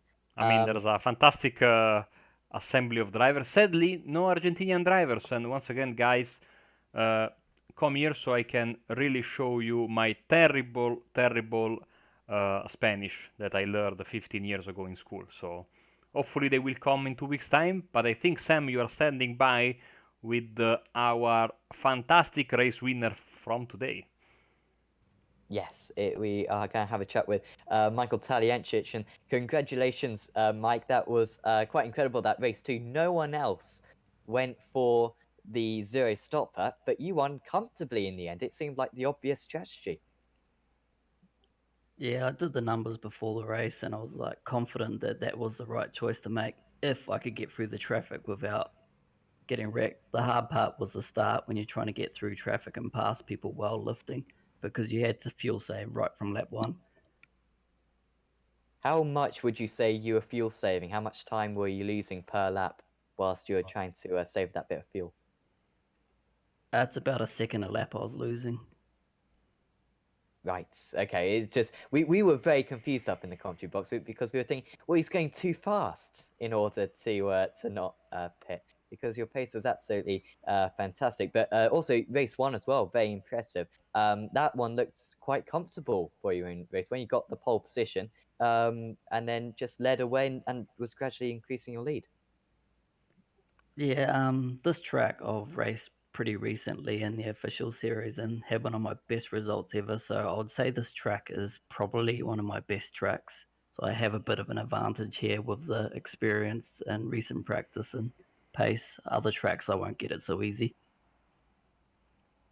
And of course, today that is a massive amount of points for you. You must be. Are you thinking at all about the championship? Because maybe 2 weeks ago, maybe you weren't one of the favourites, but now you're right in the mix. And with the issues for Foggy and Brandon today, I think you're going to be very close to the summit.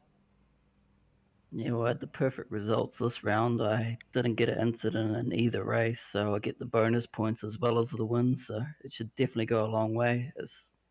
What really matters is if I can turn up to all the races, which is a little bit hard sometimes at 2 o'clock in the morning. Yes, absolutely. Super appreciate you though making an effort every week. And next week we go to a circuit that I'm not sure if we've actually visited before in this series. It's Virginia International Raceway. Have you raced much around that circuit in this car? I've raced there before, but not as much as Phillip Island. Phillip Island is a very popular series with the Australians being an Australian track, so we go there all the time, but VIR is a bit, it's not VIR, Virginia is a bit different anyway. We certainly wish you the best of luck for that one, Mike. And before we let you go, is there anyone you'd like to thank? Yeah, I'd like to thank MXTV. They've been supporting us for a long time in our team. Track Racer, who have just come on board for the last round, was our first round with them. So big thanks to them. Shout out to Racetech sponsoring the series. Good to see Kiwi company sponsoring the series, being a Kiwi myself. So right on there. And thanks to you guys and all the other racers and everyone who supports the series. Thank you very much, Mike, and we'll see you in 2 weeks' time. Thank you. So that was Mike Taliancic, who we've just had a chat with there. Marco, is there anyone you'd like to have a chat with now? Yeah, I want to talk with Tony Klusterman. Hello, Tony. Hi guys, how are you? Doing fine. How about you? It was tough race meeting. I want to start straight away with what happened in the closing laps of race 2. That moment you had there with Victor, and then the next lap you slowed down, and not only Victor went past, but also George McClay. So what happened there? Yeah, so I was trying to defend from Victor, and I didn't realize that he had some damage there and had a better run on me than I thought. So the next lap, I thought it was the last lap. I was having a senior moment, obviously. I thought it was the last lap, so I was giving him the position back and basically came to a stop and didn't realize that the race still had one lap to go. So had to pick it up again, and it cost me a position, but it wasn't a very good day overall. Yeah, I mean, we've seen many drivers having issues today, and I mean, you in the end got away with some, good points. Johnny Brandon and Nicole Foggy had bigger problems than you, but seems like everyone was not. I mean, apart from Taliancic, I would say, everyone was not on his A game today. The track was very, very tricky. I've seen many mistakes all over the field.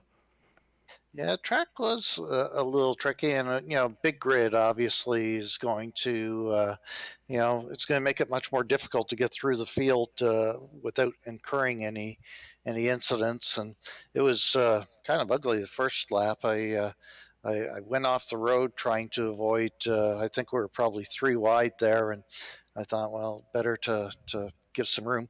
And then at the hairpin, there was a big incident there, and I just drove off track to try and miss that. But it was ugly the first few laps for sure.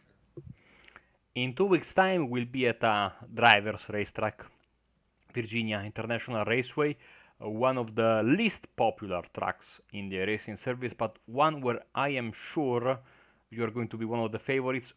What's your opinion on that particular racetrack?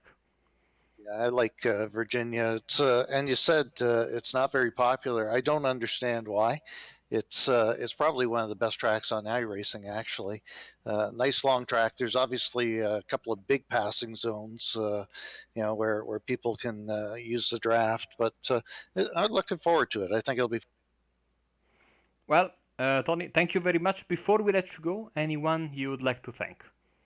Our team, Simability, I think we had a fairly good points day today. Gary Croft's been doing some great work on setups, so thanks to him. Racetech for sponsoring the series. Thank you very much for that. You guys always do a great job on the broadcast, and we'll see you in 2 weeks' time. Thank you very much, Tony, and catch you at VAR then. Take care. You know, Sam, it's so difficult for me to not say VAR instead of VIR. And you have to remember it's been 2 years that since we've had it. In Italy it has been used since 2 seasons ago, so it is very very tough. A bit it's tough to get by, but yeah, it's VIR, Virginia International Raceway, still with the glorious oak tree that now is not there anymore because it fell after a storm. But it's still in a racing, will always be there, just like Oran Park. Yes. Personally, not a big fan of Virginia International Speedway. Not a big fan of VAI either, in fact. No, actually, I don't mind it. Anyway, more interviews. About to go on a bit of a tangent there. Who are we going to have chat with? Victor Tanaka, I think we will have a chat with. Victor, well done out there. That race too, you had to get a lot of moves done, and that battle with Tony was fantastic to watch. Yeah, the first half of the race was pretty straightforward. Just doing what I usually do. Got to the lead fairly quickly. I always knew it was going to be tight on the fuel, and my idea was to pit halfway through the race and just have as good of a tires as you can get throughout the whole race. I knew that people were going to try to save, especially Michael. He's very good at fuel saving, so I was kind of expecting that. Yeah, and it should have been close if my teammates didn't become my worst enemies. Yes, Chris and Tony put up quite a big fights against you. Those last couple of laps must have been very tricky with that big steering damage we saw.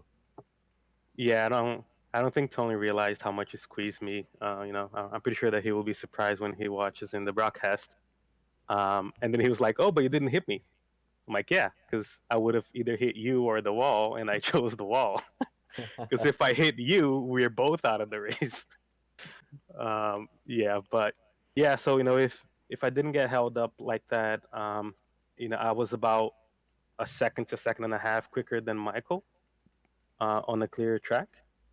I'm not sure if I would have caught him, but it would have been close either way.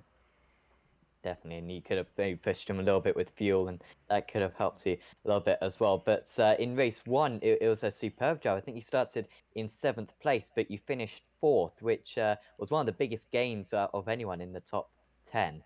And you in that race, you were kind of a little bit quiet, but you were kind of just picking up on other drivers' mistakes, whilst you kept it super clean, seemingly across the entire 2 races. Yeah, because unlike race two, right? There's no reverse grid, so pretty much people are usually as fast as their qualifying lap. So yeah, so it's usually a big train of cars, and unless people make mistakes, it's very hard to pass. So it took me all race to pass McClay, which was my only pass really. I mean, I passed Greg because he passed me on the first lap, and I passed him back on lap two. But apart from that, it was only McClay that I really passed, and it took me all race long to do it. The other positions were just, I believe, Foggy made a mistake, and then Tony also made a mistake. So those were the other two positions. In terms of the championship, I imagine you scored the second most amount of points of anyone. You might even be at the top of the championship. Maybe not the top, but maybe second place in the championship when it comes to the pure scores. So, I mean, are you thinking about that at all, or are you just maybe thinking about race wins or points? What's your mentality at the moment? Well, it definitely crossed my mind when I saw that both Johnny and Foggy had issues. So I definitely thought about that if we got a good result, right, that we could have jumped them on the championship. Um, However, I don't think I would be first because McClay finished in third, so he got some good points too. Yeah, but definitely like as soon as I saw that they had issues, I knew that this was going to be a big opportunity for us, to close the gap in terms of points. And yeah, I mean I'm just trying to get consistent podiums, consistent top fives, trying to stay out of trouble. Absolutely. Well, best of luck to you, Victor. And before we let you go, is there anyone you'd like to thank? I don't know. I'm not too sure. we There's definitely need no to one work there. on our teamwork. Yeah, but with everybody in the team, we've been working hard, making setups and everything. Gary Croft, has been working his ass off with setups and everything, and it's really shown. I mean, if you look, he had. I'm just looking here. His fastest lap, um, was a 30.9. So he had pace to be up there. He probably had some issues, but yeah, he's been improving a lot, and he's been helping the whole team with his work testing different setups and pressures and all that stuff. So Well, thanks for having a chat with us, Victor, and best of luck in 2 weeks' time. thank you, and thank you always for the broadcast. See you guys in 2 weeks' time. So that was Victor Tanaka, and okay, we've got time for a couple more interviews. Yes, let's have a chat with Ryan Walker then, making his debut in the championship, and let's bring him down. Hello, Ryan. Yeah, hi guys. So Ryan, welcome to the Euro V8. How was the first impact with the series? That was up. Yeah, absolutely fantastic fun. Enjoyed both races, and yeah, quite happy to come away with. I can't remember where I finished in race one, but race two, I'm quite happy to come away with 11th place and just missing out in the top 10. But yeah, overall, thought it was good fun, and yeah, it was great racing in both. Great racing in race one and race two. So, what was your strategy, your mindset coming into this first official round of the season for you? Kind of just don't worry about pace. Just do my own thing, and just aim to finish both races.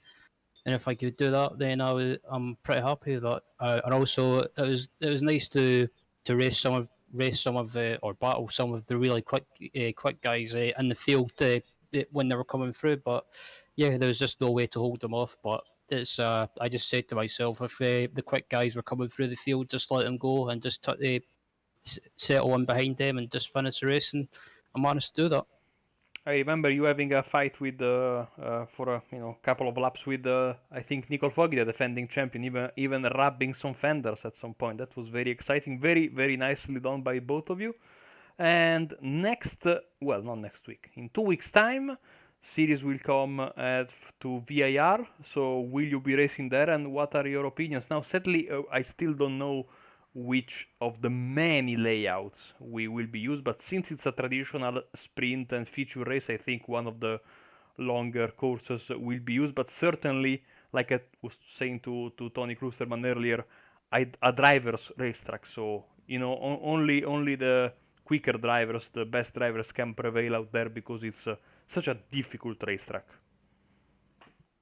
Yeah, I have to be honest. I don't own VIR, or I've never raced at VIR either. So I'm not 100% sure if I'll be there or not. But yeah, I'm hoping to be there. So if I am, I'm just hoping, just aiming to do the same as I done this evening, and just finish both races, and just gain more experience with the V8, and yeah, uh, overall just have some fun.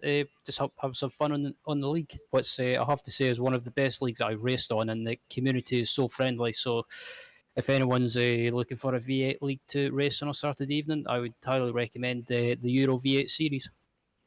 Absolutely. Well, Ryan, thank you very much. Congratulations. Before we let you go, anyone you'd like to thank? Just a big shout out to the admin members and the community at the Euro V8 series, and also a shout out to my team, the Torque Freak Racing. But yeah, that's about it, and you guys as well, of course, for putting on the broadcast. Thanks, man. We will catch you next time then. Thanks, Marco. And that was Ryan Walker there making his debut. Sam, I think we have time for one more. Who are we going to get? Yes, well, we might have a quick chat with a couple. So we'll drag them both in.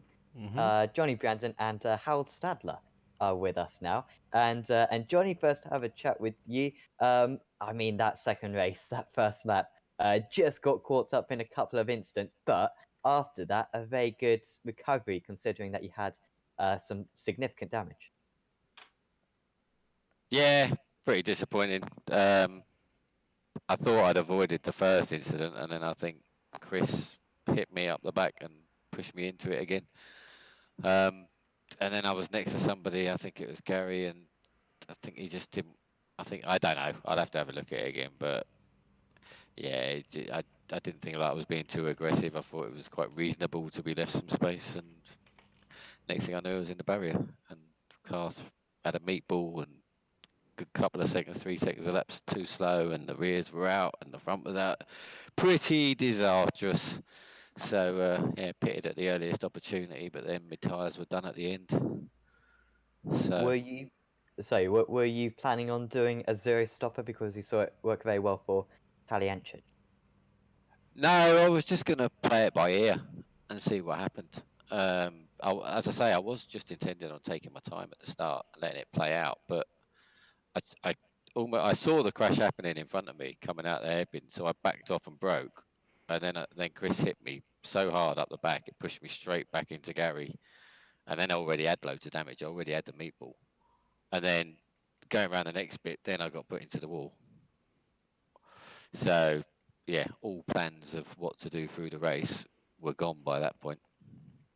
Yes, and I don't want to call this a silver lining because you and Nicole get on, very well because you're both teammates. But you did outscore him in both races. Is that any consolation? Because in terms of the championship, Nah, you not might really. still be you're still right, near the top, and you're not too far behind the points leader. Yeah, don't get me wrong. I'd like to win the championship. If I say I'm not bothered by the championship, I'd be lying. But I'd rather have good racing, and it's all equal for everybody. We're all having good races, It's a secondary thing. I'd rather have the good races, and I don't think Foggy had a lot of luck. I think he had some issues with some driving and standards and all sorts of things going on. So yeah, he ended up leaving a bit frustrated. So that's never good, This is a good series, but I don't know what happened to everyone around it. I mean, even driving through the field, there was things going on that just I was quite surprised to see, shall we say, in front of me.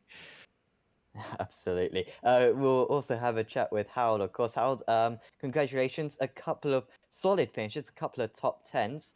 Are you pleased with that? That race two in particular, really good sixth place. Yeah, I was surprised that I ended up P6. I was also in the first lap trouble at the hairpin. Out of the sudden, I had an NQR car in front of me. I thought I push him straight, but yeah, I did not saw that there was another guy pushing him at the rear, and I couldn't push him straight, so I lost a lot of places. Yeah, I had front left damage. I went to the pits to the fast repair someone and took a little bit fuel, and somehow I ended up in P6.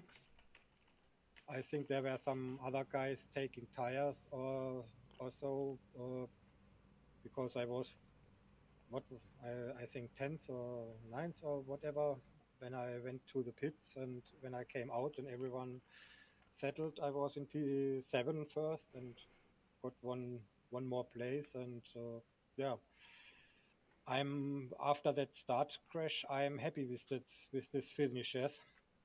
Absolutely. How were the tyres near the end of that second race? Because you did pretty much the entire race on one set of tyres, and we saw a lot of mistakes from drivers. Did you feel there was a lot of sliding in the car?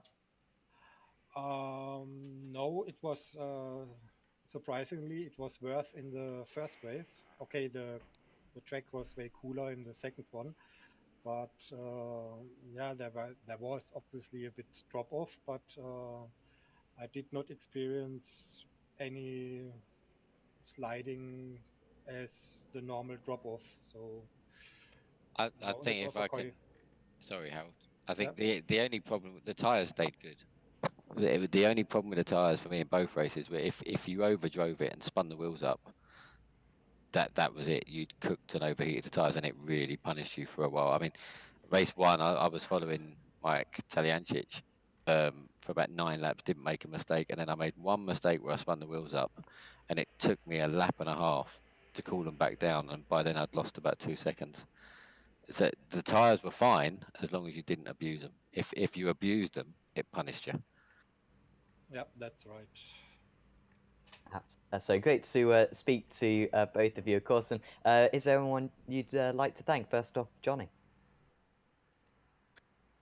I'll keep it sensible. Thanks, XVR. Yeah.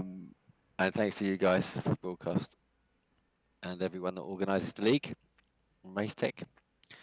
Yeah, maybe see you in the next round. I might miss the next round. I'm not sure, but yeah, see you soon. Thanks, guys. Well, we certainly hope to see you there, Johnny. Thanks for having a chat with us. And Harold, is there anyone you'd like to thank as well? Yeah, of course, I keep it with Johnny. I like to thank you for the broadcast, Racetech, and the organizers for the league. And yeah, see you next race.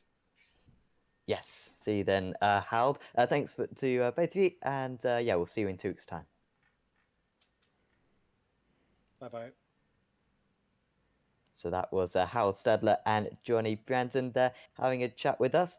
And yeah, so Marco, that pretty much rounds us off for this evening. But once again, a terrific Phillip Island meeting. It always seems to have really good rounds in this series, around this circuit. And I mean, in terms of the championship, it's getting pretty interesting now, isn't it? I mean, there's 5 or 6 drivers who you really feel as they are right in the mix. Absolutely, and that's what we love about this championship. And certainly a lot of interesting scenarios are opening up. And honestly, I cannot wait for VIR.